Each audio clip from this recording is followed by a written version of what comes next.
Pandaigdigang balita po tayo mga sangkay. Ang Germany daw po, bansang Germany ay nagpapanik dahil nga po sa isang pambihirang banta ng Russia.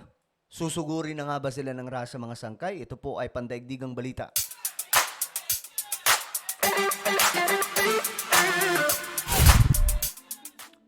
Hello, what's up mga sangkay? Ako muli ito, Sangkay Janjan, nagbabalik dito sa ating channel. Welcome back mga sangkay, no? At ito pag-usapan po natin itong mahalagang impormasyon ngayon na kumakalat dahil po sa umiinit na tensyon ng maraming mga bansa. Marami nga pong mga scientist ang nagsasabi na malapit na raw po maganap ang tinatawag na doomsday na tumutukoy po ito sa ikatlong digmaang pandaigdigan na all-out nuclear war. Mas delikado po yan mga sangkay kaysa mga naunang digmaan, no? Ngayon, tingnan po natin ang balita tungkol dyan dahil nga po itong Germany umano ay mukhang kinakabahan ngayon sa ginagawa ng Russia. Pag-usapan po natin yan. But anyway guys, paki-subscribe po yung ating YouTube channel. Ayan po, sa baba ng video na to. Makikita nyo po mga sangkay yung subscribe button. Okay, check nyo na lamang po sa ibaba. 1.25 million subscribers na po tayo dito. Kaya naman kung hindi ka po nakakapag-subscribe, makikita nyo po yung subscribe button sa ibaba ng video na to. I-click nyo lamang po yan, tapos i-click nyo yung bell, at i-click nyo po yung all. Sa mga nanonood naman po sa Facebook, i-follow nyo po yung ating Facebook page.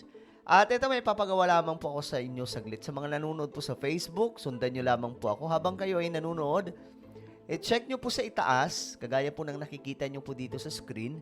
Itaas ng video na to, ito mismong pinapanood nyo. Check nyo sa inyong mga cellphone. May makikita po kayong tatlong tuldok. So, pindutin nyo lamang po yung tatlong tuldok. Then, may lalabas po dyan na show more.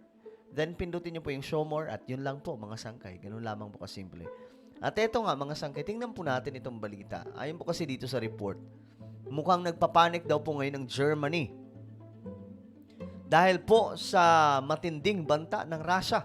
Ito po ay dahil sa umiinit na sigalot mga sangkay ng NATO forces against Russia. Ngayon kasi, ang Germany ang nakikitang target ng Russia kung magsisimula ang digmaan. May isa pa pong target, ito po ay ang Sweden. Well, ito po, tingnan natin.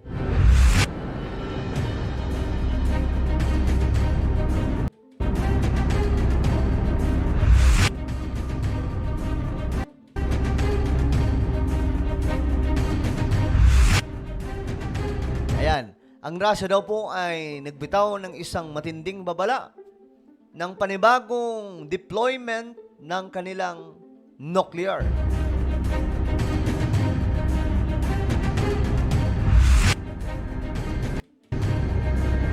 Matapos daw po ito mag-announce ang US na maglalagay po ng mga missiles sa Germany. Ito din po talaga ang problema mga sangkay. Kapag ka ang Amerika ang gumagalaw, may malaki pong banta, no? Germany, mga sangkay, nag-announce daw po ang Amerika na maglalagay po ng missile doon po sa Germany. So, ang ibig sabihin, kapag may ganyan, magiging threat ito sa bansa nila. Kasi, alam nyo naman, mga sangkay, mainit na mainit po ang mata ni Putin sa West.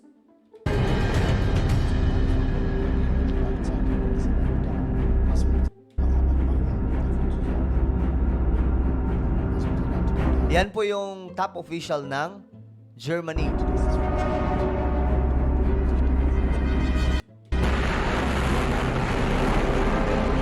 Ayan, ito pong kanilang supreme leader ay nag-express daw po ng kanyang pag-aalala tungkol po sa isang potensyal na bagong Cold War dahil po sa tumitinding sigalot, mga sangkay. At isa po ito sa may malaking potensyal, ang Germany at saka Russia.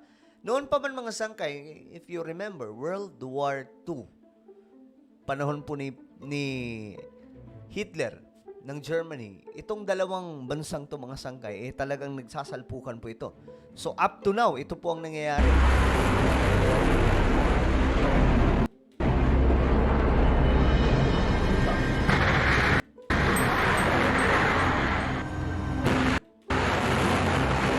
Okay, so ang Germany mga sangkay, sa pagkakaintindi po natin, medyo kumalma po ng kaunti dahil po sa sinasabi nila na takot daw po sa Russia at sinasabi po dito na kailangan ma-discuss ito para ma-prevent ang mas malaking gulo na pwedeng mangyari.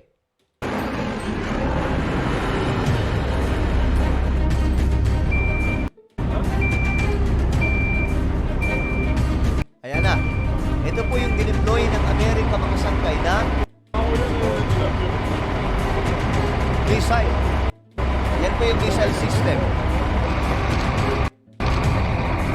Ang Germany daw po kinakailangan ma-maintain ang kanilang lakas.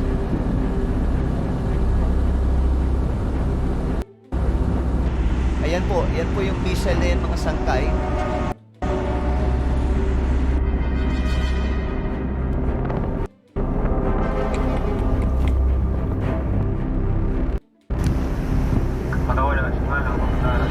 Okay, so kahit dito sa Pilipinas, alam niyo mga sangga, ito po yung kinakatakot din ng iba. 'Di ba kasi nalaman daw po ni Putin na mayroon pong missile system dito ang Amerika na dinala po dito sa Pilipinas.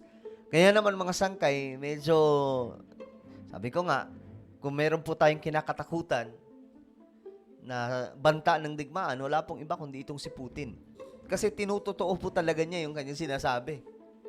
Yung China, mga sangkay, nakabangga na po ng India at Japan yan. Hindi naman po humantong sa malaking digmaan, di ba? Nagkaroon lamang po ng balyahan pero hindi pumalag ang China. Pero itong Russia, pumapalag kasi to.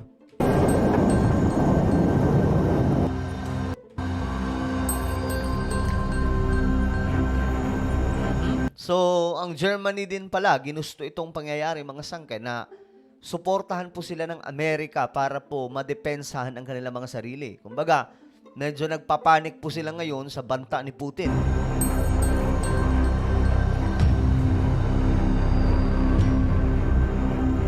Pero, sa kabilang banda, itong supreme leader ng Germany ay medyo kalmado na po at mukhang kinakabahan daw po kay Putin.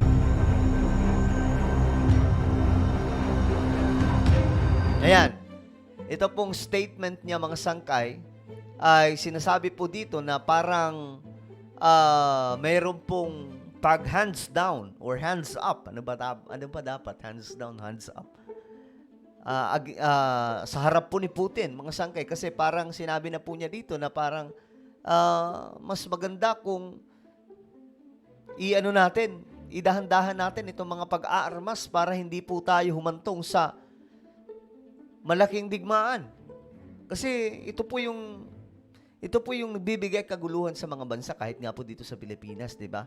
Wala lang po talaga tayong choice kasi yung Amerika naman po talaga yung very vocal natutulong sa Pilipinas against China, which is I know naman ng Amerika mga sangkay na gamitan lamang po yung kanilang ginagawa dito. Pero no choice tayo Amerika po yung tumutulong. Pero may Japan naman po mga sangkay, mas in favor po ako sa Japan kasi ang Japan talagang mas maaasahan, lalong-lalo na po dito po sa Asia yan. Ngayon, itong Germany mukhang kumakalma ngayon, itong kanilang supreme leader.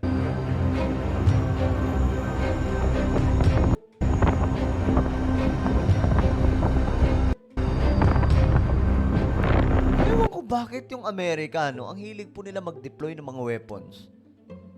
Alam naman po natin na ito po yung nagiging threat tuloy lalo ng isang bansa.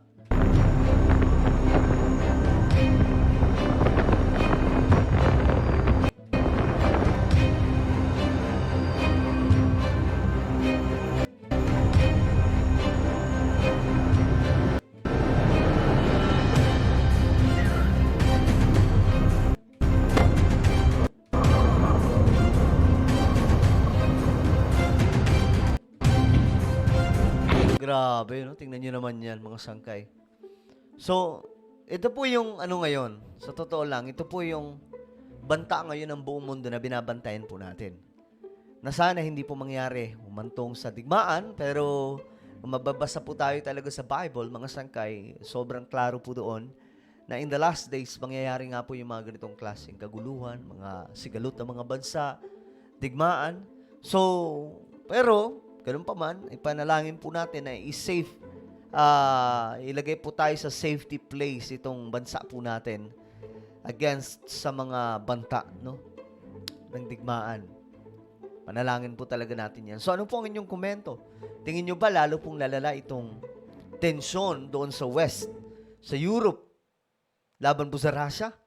At anong tingin nyo po dito sa mga banta ni Putin? I-comment nyo po sa ibaba ang inyong mga opinion. Guys, meron po akong isang YouTube channel. Ito po ay Sangkay Janjan Daily. Ito po, mga sangkay. Ayan. Dito po ako nag-upload ng mga vlogs. So, hanapin nyo po ito sa YouTube. I-click nyo po yung subscribe, i-click ang bell, at i-click nyo po yung all. Okay? Ako na po ay magpapaalam. Mag-iingat pong lahat. God bless everyone.